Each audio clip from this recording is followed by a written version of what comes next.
अलख निरंजन अविनाशी मैं, अलख निरंजन अविनाशी.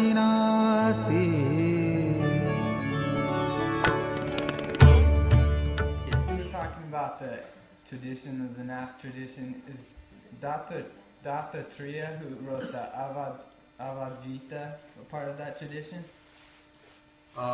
Technically, no.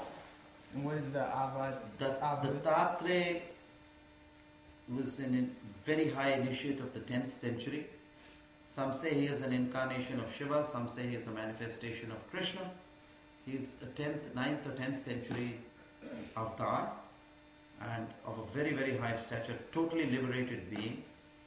We have very, very scant historical reference of Dattatreya, but he is very popular in the state where I come from, Maharashtra. So they have a lot of Datta tradition. They belong to the tradition of the Lal Pujaris, the Red Padre tradition. And he is one of the highest Buddhas. And he is trying to channelize and liberate a sect and a group of people known as the Aghors, the Aghor yogis, who are indirectly connected with the Nath yogis but are not the tradition of Nath yogis. They tried to make him the guru of the Nath yogis, but this is totally false and misrepresented it in the Nath tradition. There is no tradition of Dattatreya. It is Lord Shiva as Adinath, who is the supreme guru. Then his energy is Shakti, known as Parvatinath, Udayanath. She is Parvatinath. And then it comes to Machindranath, Jwalindranath, Gorakshanath, and all the 9 tradition of the great immortal beings, the great Buddhas of compassion. But he does seem to have been connected at some time or the other, but the true Nath yogis do not believe that he has any connection. They have tried to sort of put him in the tradition of Nath yogis, but he is not. Next question. Gurunath, I've always been under the impression that the path of Tantra was also considered a path of yoga or a path to enlightenment. Is that not true? Yes, it is. Part of Tantra is definitely a part of enlightenment, and the part of Tantra is a part where not the will is used. It's very subtle. The let go is used in that. Not the will is used. And Tantra has its aspects. It has the right-hand path, the left-hand path, and the middle path.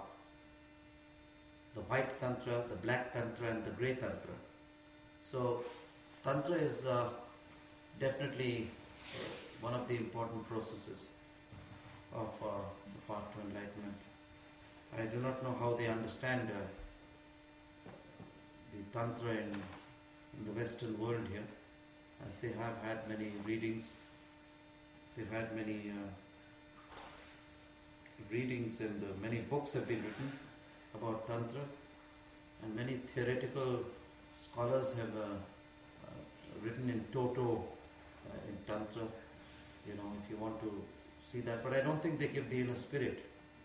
I mean, reading a Tantra book from Abhinav Gupta will give you a totally different flavor rather than read it from a translation from Georg Fierstein.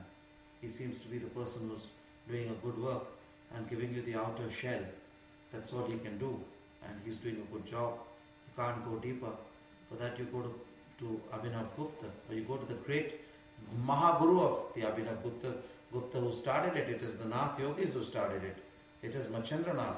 Because before the great master, an incarnation of Shesh, he says, I salute Machindranath, my Guru, before I start this Kularnava Tantra, or whatever Tantra the Rahasya Abhinav Gupta gives. I don't know whether you've heard of Abhinav Gupta. If you haven't, then you better quickly get to that book, because it's the source of all Tantra.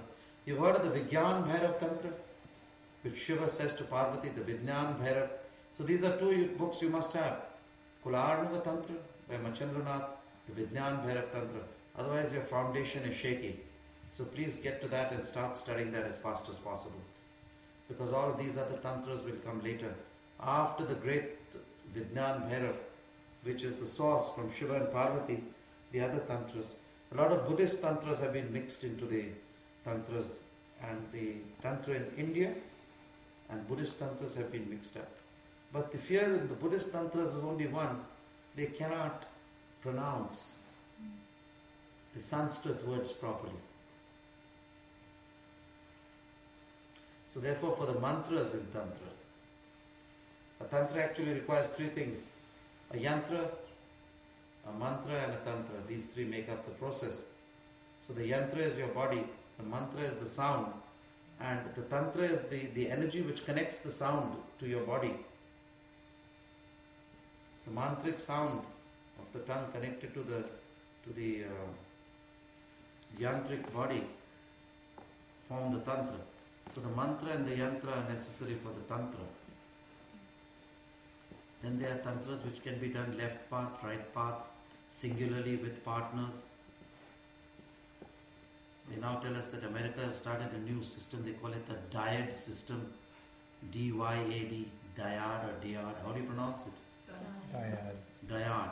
But that's, I would dismiss it as humbug and bosh, because America did not start any dyad system, because in the first dyad system was started by Shiva and Parvati themselves. Or Adam and Eve started it. I don't know where Adam and Eve, which county they belong to. But because the dyad system is the first dual system of coupling and working scientifically for spiritual growth is by Tantra. Machendranath, it's one of the oldest methods. It's not a thing of a dyad system here started day before yesterday. It was started long back, where two partners were used to evolve their spiritual selves. Yes? What do you think of tantric sex? Tantric sex? What do you think of eating a meal? I don't give it much importance. It's a way of life, so why make much ado about it? It's very normal, it's very natural. If two partners come together and they are agreed, why should we jump in the middle and say, hey, we are crusaders of the world and we are the only ones who wear white clothes and we have come to save you? No, it's none of our business. It's a well-formulated science, and I think that the woman is a great power and an energy in the life of man. Just today in the television I read, it's nothing to do with so scientific or higher stage as Tantra, but very normal, very first stage. They have found out that people with married, men who are married, invariably live longer. They've taken statistics all over the world. Men with partners live longer than single men. That means they get the support of the energy of the Shakti. The man supports her with his confidence, she supports with energy, and they live a more glorious and graceful life. It is more graceful to live as Shiva and Shakti rather than live as Shiva alone or Shakti alone. It was not meant to be that way. I think they were born to fuse. He for God alone and she for God in him. And a man reminds a woman where she should go and takes her there.